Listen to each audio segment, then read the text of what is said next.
today's video, I'm going to continue to explain other two subtopics from SL content related to the topic for bonding. In today's video, I'm going to explain about bond polarity and molecular polarity. So from these two subtopics, you need to know how to deduce the polar nature of a covalent bond from electronegativity values, and also how to deduce the net dipole of a molecule or ion by considering bond polarity and geometry. Bond dipoles can be shown either with partial charges or vectors, where electronegativity values are given in the data booklet. Also, examples should include species in which bond dipoles do and do not cancel each other. Bond polarity. Polarity is the way how electrons are distributed within bond in a molecule. So it can be shown through a vector that has direction, where the direction goes towards the more electronegative atom, and it has dipole moment, where it is to separate the charges within a bond. So here is partially positive and here partially negative, so it means that it has dipole moment. All right, so to determine whether the bond is ionic or non-polar or polar, we also use the electronegativity difference values. So H is 2.2, Cl 3.2. So the difference is 1. Therefore, it's a polar covalent bond. And hydrogen is 2.2, oxygen is 3.4, their electronegativity value. So the difference here is 1.2. So it's a polar covalent as well. And Cl, so C has 2.6 electronegativity values and Cl is 3.2. The difference is around 0.6.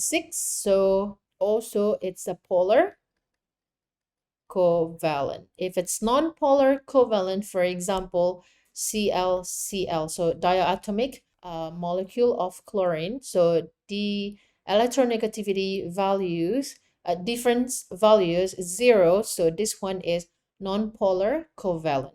And for example, KCl, so K, we can see that from the data booklet. So K is 0.8, Cl 3.2. So the difference is bigger than 1.7. Therefore, this is an ionic bond, right? So electronegativities for some elements can be shown from this figure, where we already learned in the previous unit about the periodic trends. One of them is electronegativities. As I said, when you move across a period, the electronegativity values increases because you move towards F.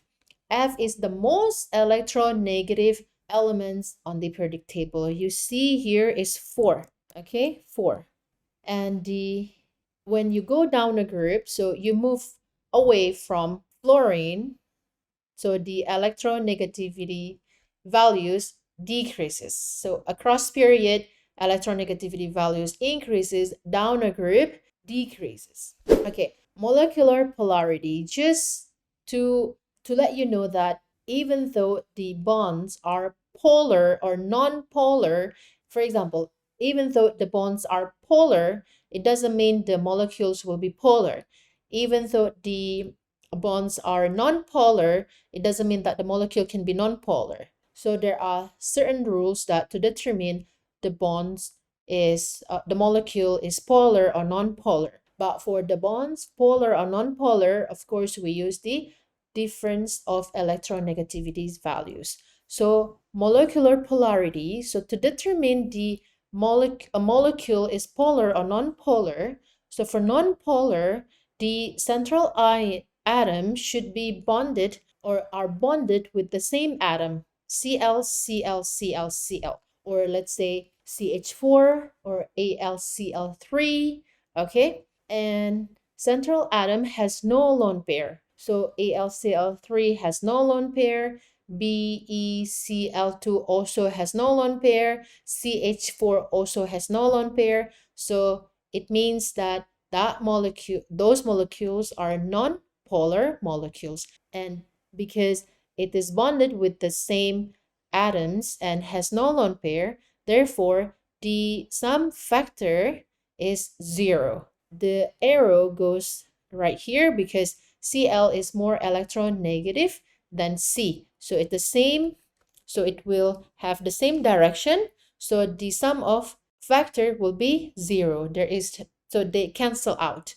So this molecule CCl4 is a nonpolar molecule. But for CHCl3, okay, this one is a polar molecule because the central atom is bonded not with the same atom. So there is one H and 3 Cl. So the sum of vector is not cancel out because, even though the vector direction goes towards Cl, and this one also, because Cl is more electronegative, but between H and C, the vector goes to C, not to H, because C is more electronegative than H. Therefore, this molecule is asymmetric and it is a polar molecule. If, for example, NH3, so it has a lone pair, it is bonded with the same atom, but it has a lone pair, it's still a polar molecule because it has lone pair. Okay, either the central atom has a lone pair or bonded with no same atoms. Right, so now let's check this molecule. So NH3 and H3 and H3, it has one lone pair. So this one polar molecule. Let's check the bond. Is it polar or non-polar? So N is 3.0 and then H is 2.2, so 0.8. So it is a polar covalent bond. So this one, polar covalent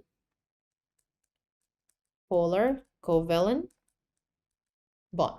And for H2O, it has lone pair, right?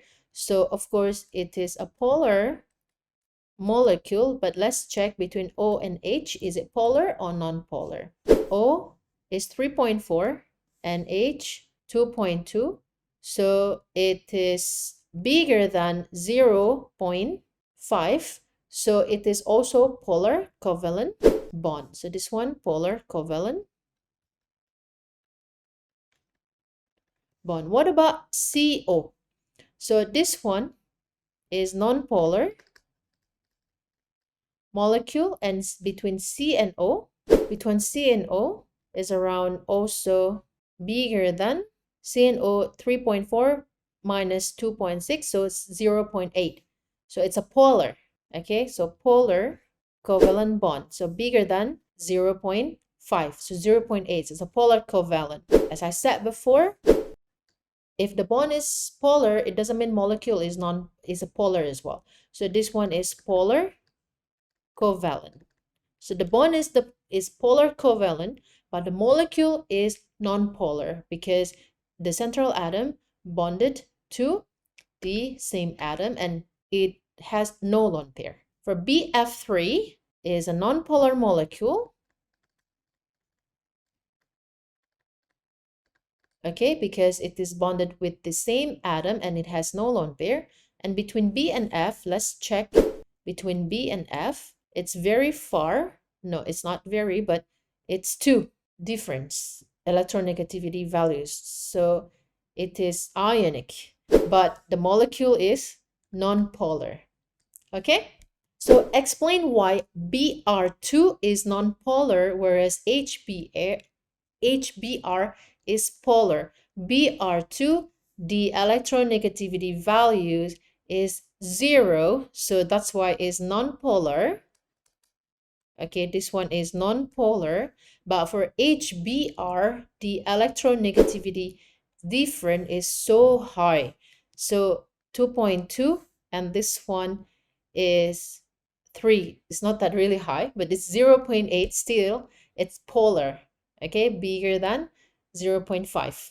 So this one, HBr, the electronegativity values is bigger than 0.5, therefore the bond is polar. Which substance contains only ionic bond?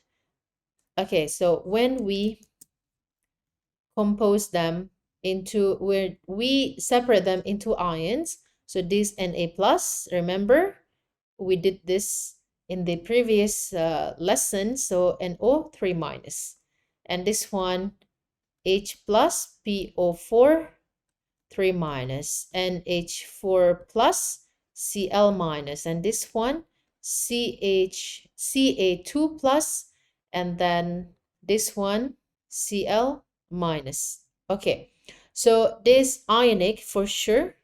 This one ionic, ionic, ionic, because the electrostatic forces between oppositely charged ions. But in NO3, polyatomic ion, so this non-metal, non-metal, non-metal, non-metal, and this one non-metal and non-metal as well. So this one is covalent. Okay? Therefore, which substance contains only ionic bond? The answer is D. All right? So that's all for today's video. We have talked about the bond polarity and also molecular polarity. So in the next video, I'm going to explain about the types of intermolecular forces, presence from the structural features of covalent molecules, and also the explanation of physical properties of covalent substance, including volatility, electrical conductivity, and solubility. Okay, again, believe in yourself that with this best platform, NAIL IB, you will get the highest score of 7 in your final exam. See you in the next video.